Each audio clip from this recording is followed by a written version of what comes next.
Conducting witness interviews during internal investigations can be a real challenge, especially because few people asked to do this really important task are actually trained in how to do it.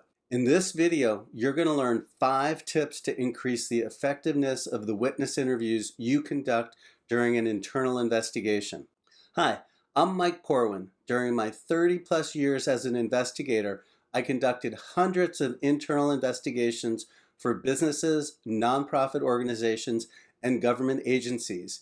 And I've assessed the adequacy and sufficiency of many employer-conducted internal investigations as a consultant for attorneys preparing employment-related litigation. I now train organizations in how to conduct professional quality internal investigations that instills confidence in your staff while developing the information needed to make decisions. If you conduct internal investigations, I've got a great gift for you. It's my free internal investigation checklist to help ensure that your internal investigations are effective and thorough enough to instill confidence in the process.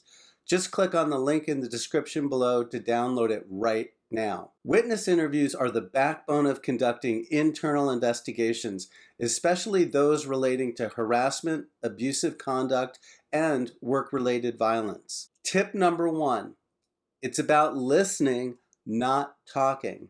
It's not the questions you ask that make for a successful interview.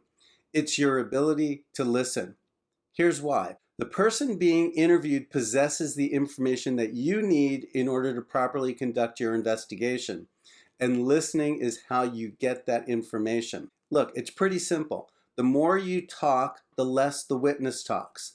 The more you listen, the more the witness talks. And the more the witness talks, the more information you learn. Just remember that old adage that nature abhors a vacuum. Your silence is the vacuum, and the witness will fill that silence with more and more information. So little prompts like, how so, and can you take me through this, followed by your shutting up, helps get the witness to go deeper. Further, people like to be heard, so in listening, you are doing something that they very much want, and that helps those you are interviewing feel more comfortable with the process. And the more comfortable they are, the more information you'll get. Listening helps you to make sure that you are hearing what is said correctly. A pretty important component of conducting an investigation that also provides credibility in what you are doing.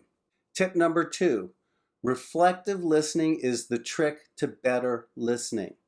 Reflective listening doesn't just tell the witness that you are listening, it actually demonstrates that you are. Reflective listening is the process of paraphrasing back to the witness what the witness just said.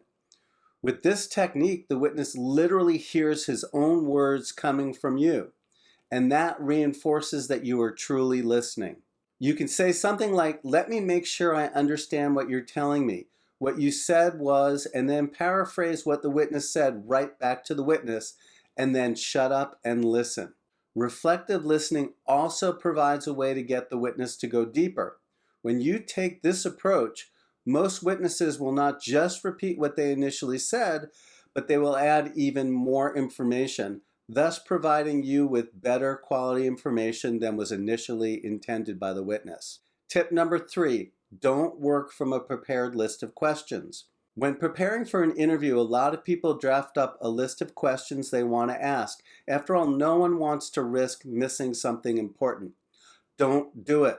Working from a prepared list of questions makes you focus on the questions you're asking and not on the witness's answers. And as I mentioned earlier, listening is more important than asking questions. When working from a prepared list of questions, it's really easy to miss follow-up questions to ask the witness, especially for any kind of unexpected information that comes up. And the witness is likely to provide some of that information during the interview. With a prepared list of questions, you're already thinking about that next question you want to ask from your list, rather than really listening and following up on that thread of information. You really need to pull that new thread. Finally, a prepared list of questions is less likely to be open-ended questions, which in turn leads to a more stilted interview, which limits your effectiveness. So here's what you do instead. Focus on topics. Write down the critical topics to cover. You can also write down any names of key individuals or specific dates, anything that you might not remember without a prompt. Then, as you cover the topics with the witness, get them to provide you as much information as possible about that topic before you go on to another one. I like to let them take me through what they know as a narrative uninterrupted. Then use questions about that topic to get the witness to fill in any holes in the narrative. And a topic-based interview lends itself to a topic-based interview summary, which we'll talk about later. Tip number 4, don't bullet point your notes.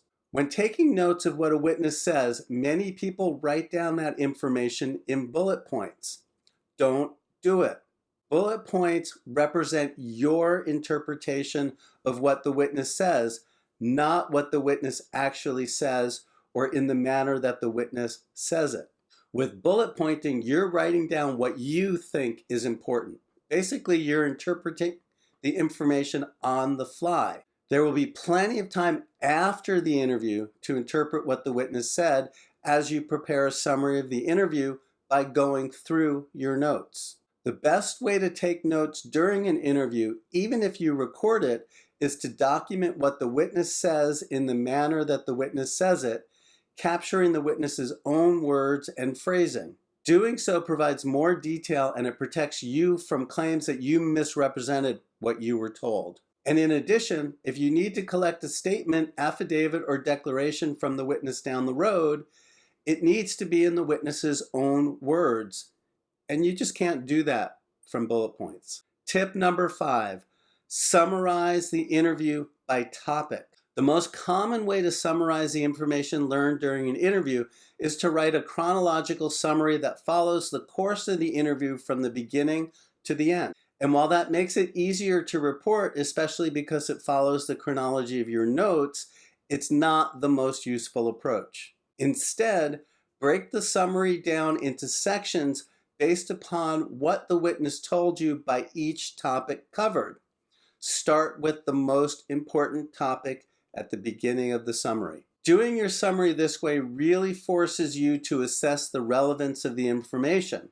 This approach will also help anyone else who needs to read the summary, including those making disciplinary decisions or potentially the organization's counsel, to get the most important information from the interview as quickly and as easily as possible, rather than having to pick through a lengthy chronology summary. And they'll really appreciate you saving them time by focusing on what matters most.